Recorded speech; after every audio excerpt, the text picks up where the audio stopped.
Hello everyone, welcome to the Kota study tutors. हमारे daily current affairs में आपको important questions मिलेंगे जो आपको स्टेट और सेंट्रल दोनों एग्जाम्स के लिए बेनिफिशियरी रहेंगे, जैसे एसएससी, एनटीपीसी, सीडीएस और पीसीएस के लिए भी हेल्पफुल रहेंगे। तो चलिए आज के सेशन की शुरुआत करते हैं। आज का हमारा पहला क्वेश्चन है, निम्न में से किसने भारत और एशिया में सर्वश्रेष्ठ क्षेत्रीय हवाई अड्डे के लिए स्काई ट्रैक्स अवार्ड 2020 जीता है? तो ये अवार्ड बेस्ट क्षेत्रीय हवाई अड्डे के लिए दिया जाता है हर साल। तो इस साल ये अवार्ड मिला है कैंपेगौड़ा अंतर्राष्ट्रीय हवाई अड्डे को। यह हवाई अड्डा कहाँ पर है? ये है बेंगलोर में। तो पिछले 4 साल से तीसरी बार बेंगलोर के हवाई अड्डे को यह अवार्ड मिला है। ठीक है, अगला सवाल, निम्न में से किसने तमिलनाडु राज्य आपदा प्रबंधन प्राधिकरण को 2 करोड़ रुपए का योगदान देने का फैसला किया है? तो बताइए इनमें से कौन सी कंपनी तमिलनाडु को 2 करोड़ रुपए देगी? तो वो 2 करोड़ रुपए देने का फैसला किया है सैमसंग इंडिया ने। इन पैसों से वहाँ के अधिकारियों को राशन के पैकेट दिए जाएंगे, जो कि वो इन पैकेट को वहाँ के ये जो गैर नियमित मजदूर है उनको उपलब्ध करवाएंगे।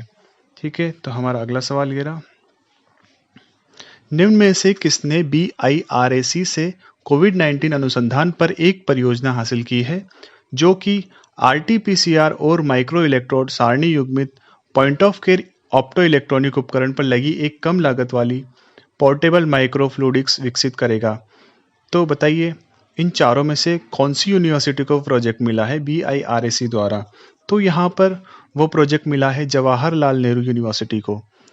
तो BIRAC क्या है? तो BIRAC की फुल फॉर्म है the biotechnology industry research assistant council, जो कि एक डिवाइस बनाएंगे जिससे कि लार्ज स्केल पर स्क्रीनिंग हो सकेंगी।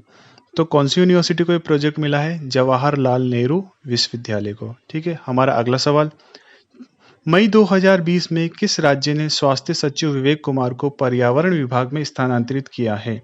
तो बताइए कौन से राज्य के सरकार ने ये कार्य किया है? तो ये किया है पश्चिम बंगाल के सरकार ने। सचिव विवेक कुमार 1990 बैच के IAS ऑफिसर हैं, जिनका ट्रांसफर कर दिया गया है पर्यावरण विभाग में। ठीक है, अगला सवाल, मई में सरकार की प्रमुख सामाजिक सुरक्षा अटल पेंशन योजना को कितने साल पूरे हो गए हैं? तो ये योजना हमारे प्रधानमंत्री नरेंद्र मोदी द्वारा शुरू की गई थी। ये सरकार की प्रमुख सामाजिक सुरक्षा योजना है, तो कि इसको पूरे 5 वर्ष हो चुके हैं अभी तक। 9 मई 2015 को इस योजना की शुरुआत की गई थी और अभी 9 मई 2020 को इसको पूरे 5 साल हो चुके हैं। तो अटल पेंशन योजना का उद्देश्य विशेष रूप से यही था कि जो अनऑर्गेनाइज्ड क्षेत्र के जो वर्कर्स हैं उनको उनके बुढ़ापे में आय की सुरक्षा प्रदान की जा सके। ठीक है, तो इसके लिए इस योजना में शामिल होने के लिए जो मिनिमम एज है वो है 18 वर्ष और जो कि मैक्सिमम एज रखी गई है वो थी 40 वर्ष। तो कितने वर्ष हो चुके हैं? पूरे 5 वर्ष हो चुके हैं। हमारा अगला सवाल, मई 2020 में किस देश ने यूएसए के खिलाफ 2 से ड्रॉ के बाद ऑनलाइन नेशंस कप जीता है? तो बताइए कौन से देश ने ऑनलाइन नेशंस कप जीता है? तो यहाँ पर ऑनलाइन नेशंस कप जीता है चीन ने। अब आप सोच रहे होंगे कि ड्रॉ होने के बाद भी कैसे जीता? तो चीन यहाँ नेशंस कप जीता है राउंड रोबिन स्टेज की बेसिस पर। ठीक है, यहाँ पर चाइना टॉप पर था, इस वजह से चाइना यहाँ पर नेशंस कप जीत गया है। तो चाइना को यहाँ पर मिले हैं $48,000, बाकी यूएसए को यहाँ पर मिले हैं $36,000, बाकी अदर को यहाँ पर मिले हैं $24,000 और भारत भी इस गेम में था और भारत यहाँ पर 5वें स्थान पर रहा था। अगला सवाल, मई 2020 में किसको आधिकारिक तौर पर विश्व बौद्धिक संपदा संगठन WIPO के अगले महानिदेशक के रूप में नियुक्त किया गया है? तो बताइए कौन से किसको नियुक्त किया गया है? और सबसे पहले मैं आपको बता दूं कि WIPO की फुल फॉर्म है वो है वर्ल्ड इंटेलेक्चुअल प्रॉपर्टी ऑर्गेनाइजेशन। ठीक है, तो इसके जो हेड है वो इनमें से चुना गया है डेरेंग तांग को। डेरेंग तांग पहले चीफ एग्जीक्यूटिव थे कहाँ के? Intellectual property office of Singapore के। तो इनको अब वर्ल्ड इंटेलेक्चुअल प्रॉपर्टी ऑर्गेनाइजेशन के हेड चुना गया है और WIPO का जो हेडक्वार्टर है वो कहाँ पर है? वो है जिनेवा स्विट्जरलैंड में। और इसके जो पहले वाले डायरेक्टर जनरल थे उनका नाम था फ्रांसिस गोरी। ठीक है, तो इसका आंसर हो जाएगा हमारा डेरेन तांग। हमारा अगला सवाल है, मई 2020 में किसे राष्ट्रीय डोपिंग एजेंसी के अनुशासनात्मक पैनल में फिर से शामिल किया गया है? तो बताइए किसको वापस शामिल किया गया है? तो शामिल किया गया है है बॉक्सिंग खिलाड़ी को। कौन थे वो? अखिल कुमार। तो अखिल कुमार को वापस से शामिल कर लिया गया है। जो नेशनल डोपिंग एजेंसी है, जिसको कि शॉर्ट में नाडा भी कहते हैं, तो इसका फॉर्मेशन हुआ था 24 नवंबर 2005 को। ठीक है। और इसके चेयरमैन कौन होते हैं? इसके चेयरमैन होते हैं स्पोर्ट मिनिस्ट्री के मिनिस्टर इसके चेयरमैन होते हैं। ठीक है। और हमारा अगला सवाल, किस राज्य के मुख्यमंत्री से मई 2020 में गांधीनगर से वीडियो कॉन्फ्रेंस के जरिए भारत की पहली hot air sealing machine launch की है? तो बताइए कौन से राज्य ने ये सीलिंग मशीन लॉन्च की है? तो ये लॉन्च की है गुजरात की मुख्यमंत्री द्वारा। ठीक है। तो इस मशीन के बारे में मैं आपको बता दूं कि ये मशीन एक टैपिंग करती है किस पर? जो पीपी किट्स होते हैं उनमें सिलाई के दौरान छोटे छोटे छिद्र रह जाते हैं, जिससे कि संक्रमण शरीर के अंदर घुसने का खतरा रहता है।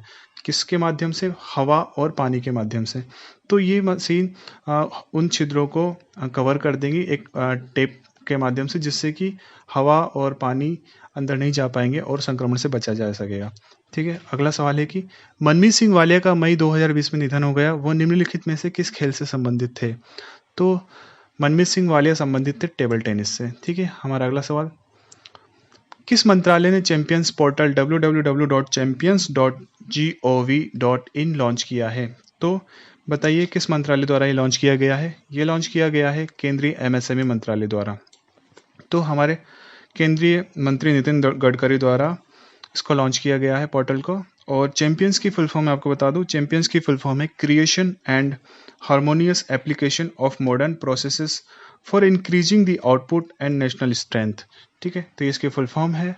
और हमारा अगला सवाल है, कितने देशों से भारतीयों को वापस लाने के लिए वंदे भारत मिशन का दूसरा चरण 16 से 22 मई 2020 तक लॉन्च किया गया है? तो बताइए कितने देशों से वापस लाने के लिए लॉन्च किया गया था ये मिशन? तो 31 देशों से भारतीयों को लाया जाएगा। और कितनी उड़ानें भरी जाएंगी? तो यहाँ पर 149 फ्लाइट्स से इनको भारत में लाया जाएगा। ठीक है। हमारा अगला सवाल, मई 2020 में किस राज्य ने अगले आदेश तक अगले सत्र 2020-21 के लिए सरकारी कर्मचारियों के सभी तबादलों पर प्रतिबंध लगा दिए हैं? तो बताइए किस सरकार ने ये कार्य किया है? तो ये किया है उत्तर प्रदेश की सरकार द्वारा। ठीक है। तो उत्तर प्रदेश की सरकार 20-21 के लिए अब कोई तबादले नहीं करेंगी, तब तक प्रतिबंध लगा दिया गया है। ओनली कुछ विशेष मामले होंगे तभी तबादले किए जा सकेंगे। ठीक है। हमारा अगला सवाल, मई 2020 में किस राज्य के तेलिया रुमाल को भौगोलिक संकेत जीआई टैग दिया गया है?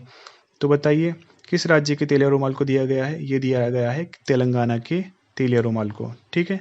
अब आपको लग भी रहा होगा तेलिया और तेलंगाना से हम समझ सकते हैं इसको। ठीक है। अगला सवाल है कि फियर ऑफ गॉड नामक पुस्तक के लेखक कौन है? तो बताइए कौन है इसके लेखक? इसके लेखक है वधान, जिनका की असली नाम है बॉम देवरा साईं चंद्रवदन। ठीक है। हमारा अगला सवाल है कि निम्न में से किस शहर में DRDO defence food research lab DFRI द्वारा निर्मित सबसे नई मोबाइल टेस्टिंग लैब है? तो बताइए डीआरडीओ द्वारा निर्मित सबसे नई मोबाइल टेस्टिंग लैब कहाँ पर है? तो वो है मैसूर में। हमारा अगला सवाल, अमेरिका के रोग नियंत्रण और रोकथाम केंद्र CDC, जिसकी फुल फॉर्म है centres for disease control and prevention, ने कोविड-19 महामारी के लिए भारत की प्रतिक्रिया की सहायता के लिए कितने मिलियन अमेरिकी डॉलर देने का फैसला किया है? तो बताइए अमेरिका के CDC ने कितने मिलियन अमेरिकी डॉलर देने का फैसला किया है? तो 3.6 मिलियन अमेरिकी डॉलर देने का फैसला किया है। और ये इसलिए दिया गया है क्योंकि भारत ने भी हाइड्रोक्सीक्लोरोक्विन देकर दुनिया के अनेक देशों की सहायता की थी, तो उसी की प्रतिक्रिया में अमेरिका भी भारत की सहायता कर रहा है। ठीक है। अगला सवाल है कि निम्न में से IDC marketscape world wide cloud professional services 2020 vendor assessment में लीडर के रूप में किसको उद्धृत किया गया है? तो बताइए इन चारों कंपनियों में से किसको लीडर के रूप में उद्धृत किया गया है? तो वो किया गया है विप्रो लिमिटेड को। ठीक है। और इसका हेडक्वार्टर है बेंगलोर में, बेंगलोर का, कर्नाटका के बेंगलोर में इसका हेडक्वार्टर है। और अजीत प्रेम जी इसके हेड हैं। ठीक है। हमारा अगला सवाल, मई 2020 में निम्नलिखित में से किसने देश में अपने पूरे डीलर नेटवर्क पर एक सेवा अभियान चलाया है? तो बताइए इन चारों कंपनियों में से किसने ये डीलर नेटवर्क पर एक सेवा अभियान चलाया है? तो ये चलाया गया है BMW द्वारा। ठीक है। हमारा अगला सवाल, मई 2020 में केंद्रीय माध्यमिक शिक्षा बोर्ड सीबीएसई के नए अध्यक्ष के रूप में किसे नियुक्त किया गया है? तो बताइए सीबीएसई के नए अध्यक्ष के रूप में किसे नियुक्त किया गया है? इन चारों में से ऑप्शन में से जो हमारा आंसर होगा वो है मनोज आहूजा। मनोज आहूजा को सीबीएसई के नए अध्यक्ष के रूप में चुना गया है। तो ये था हमारा आज का वीडियो। अगर आपको हमारा वीडियो अच्छा लगा तो वीडियो को लाइक करें, चैनल को सब्सक्राइब करें और हाँ, अपने दोस्तों में इस वीडियो को शेयर जरूर करें। So take care, bye bye, always be smart and जय हिंद, जय भारत।